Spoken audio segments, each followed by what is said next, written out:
Negative stuff, and you're going to hear some positive stuff as well. But first I'm going to tell you guys a story. The story is about a young girl who decided to live with her boyfriend, and it went terribly wrong. About a year into their relationship, these two started talking about something that many young couples these days talk about. She didn't know the word for it then, but they were talking about cohabitation. Cohabitation simply means living with living with a partner without being married. She was utterly oblivious to anything except the good feelings from the relationship, so she said yes. And at first, everything was new and perfect. Now fast forward 6 months down the road, and look at the same young girl. She was living in terror. He abused her mentally, and she had no more friends. He pushed her when they fought, which was a lot, and it was only getting worse. He cut her with scissors and threw glass at her. She felt that with each passing week, there was a new form of terror introduced into her life. And one night, after a massive fight, she left the house to be with her one last friend. This friend, fortunately, gave her the support to end this relationship. This all sounds really awful, right, guys? This happened to me. This happened to me 4 years ago. Domestic abuse is unfortunately more common in cohabitation situations than to couples who are married. And it's one very good reason that you should not live with someone unless you're married. I had no idea of the bad things that could happen when you cohabitate, but I also had no idea of the good things that could happen as well. As you guys know, I live with my fiance, Nick. Did I have any hesitation with moving in with him? I really didn't, and it's because we're compatible. We have a healthy cohabitation relationship because we respect each other and we want the same things.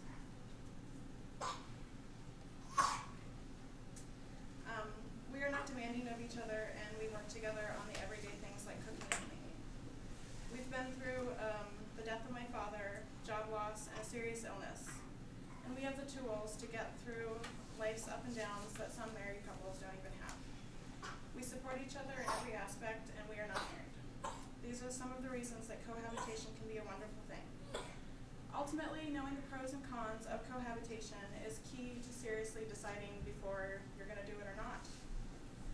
Before we start, I'm curious, has anyone taken Family Studies and Human Development 237? Did you learn about cohabitation? Yeah, I'm actually taking it concurrently right now. We're going through cohabitation. We did cohabitation last week. Do you feel like it's more of a negative thing or more of a positive?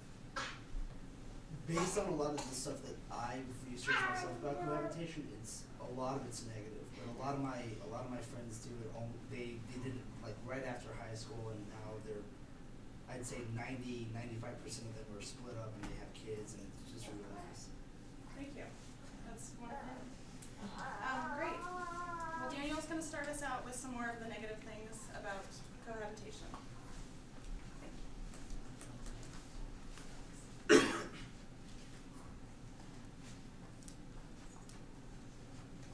As Jessica pointed out in her story, cohabitation can have a very dark and sinister side. We'll start here with the role of cohabitation in marriage. It is known that cohabitation before marriage will lead to a higher chance of divorce if the cohabiting couple were to marry. Divorce is already less stigmatized, with a 40% chance of divorce for first-time married couples. And cohabitation could very well have an effect on that increased divorce rate, with 50 to 60% of people who cohabitate prior to marriage. And not to mention that cohabitors also have a 39% increase of infidelity. This could be due to what, contrary to what people may think, couples who cohabited before marriage, they are less stable, they communicate less, and they're less satisfied overall. And it is thought that because of that, cohabitors already live unconventional lifestyles to begin with, so that makes with marriage, I think, is not to mention, there's less chance they'll ever marry once they start cohabiting. And once you move in with your partner, another problem is you can say goodbye to your autonomy, because you may feel like you have to answer to your partner like an authority figure, second mom or dad, when it comes to trivial matters, that is. And if it isn't your parents controlling you, it's your boyfriend or girlfriend. And this may be by controlling the decor or controlling what, who, when you do things. And cohabitation also plays a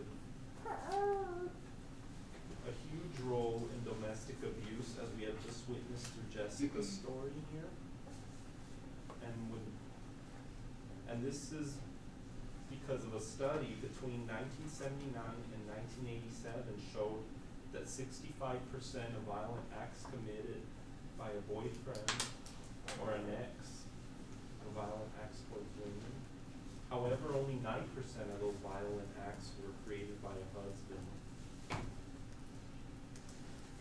And then there's also less connection to the kin and family, which is less responsibility towards each other, which can also cause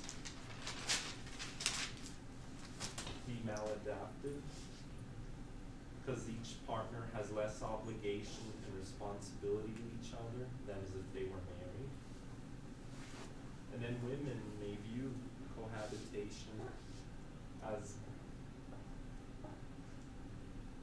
a stepping stone towards marriage, sealing the deal. However, men may view it as an opportunity to be able to eat their cake, to have their cake and eat it too. Examples could include men feeling like they want to get taken care of, and then they'll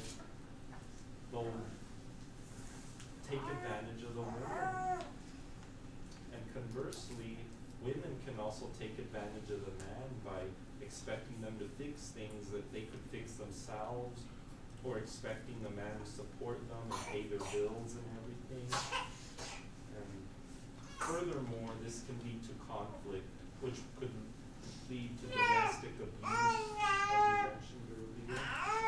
Thus, cohabitation rearing its sinister head. All that said and done, there are positives to cohabitation, which Jenna will discuss. Alright, well this is actually my slide, so if you're confused, I'm going to talk about it now. But so far, you guys are probably thinking, I'm never going to cohabitate, it's really awful.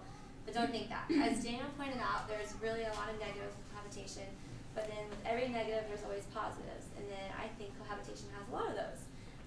There's no one answer for why cohabitation is bad. In the last couple of decades, there's actually been a dramatic change in the family values and belief systems. This has created many alternatives to the conventional marriage and traditional family form. Where it used to be considered a disgrace not to marry, let's say like in the 1950s, it's now society seems to value value independence instead of marriage and individual freedom over collective interest. The vast majority of Americans still marries, has children, and lives in a two-parent household. It's just that increasingly other forms of lifestyles are becoming more common. One of these more common lifestyles is a cohabiting couple, which is an unmarried couple who live in a household and with an intimate sexual relationship. From 1960 to 2000, the U.S. Census believed that about 10 million people, or roughly about 8% of the population, were living in a household with the opposite sex partner. So today cohabitation is actually pretty common in the Western world, especially among young adults, so mostly college students like us. Also, many believe that the increasing population is a result of couples choosing to wait to marry and cohabiting first. By deciding to cohabitate first, it actually allows you to gain a personal autonomy within the relationship, and you get a sense of independence within yourself. Also, it helps you to find out that person you're selected mate, if it's the right person for you before you decide to marry. This is a great way to decide if you want to get married, because it allows you to see if you're actually ready to be married. So it's kind of like a trial run. A trial run allows you to see, let's say, specific habits in a relationship. You get to decide and find those out before you actually get married. So their cleaning habits, their spinning habits, their sleeping habits. Do they snore? Are they kicking you? Just allows you to discover them before you actually marry. Also, by cohabitating first, if a problem occurs in the relationship, there's no commitment. You can leave the relationship with nothing holding you into the relationship. Whereas if you're married, you're legally bound by the state. With divorce rates raising about 15% now in today's generation, the financial burden that marriage causes is an increasing reason why many are choosing to cohabitate first. By cohabitating, you can split the living costs with your partner, whereas in a marriage, one partner usually pays more of the financial cost than the other. It also allows you to pay less taxes than a married couple would, and you get to save money by not having to travel to visit your partner. There's no right or wrong answer for why people choose to cohabit. We're just simply trying to give you different options, and that goes with summarize of this note. Okay. So, can anybody tell me what cohabitating is? Just to see that. Okay. Go ahead. Just unmarried people living together. Okay, thank you. Just make sure I still got your attention. So, with today's presentation, we hope that you gain some valuable information or knowledge when it comes to cohabitating.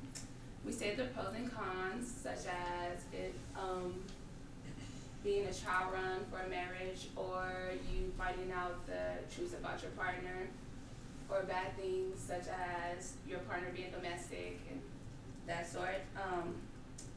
Also, we gave you real life personal stories when it came to Jessica's story that can help you have a better look at understanding when it comes to cohabitating.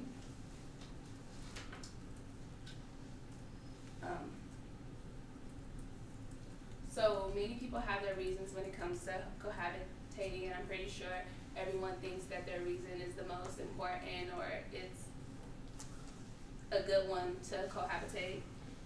And so with that being said, we would like to ask you a few questions. The first one is anyone in the class cohabitating or thought about it? So, thank you.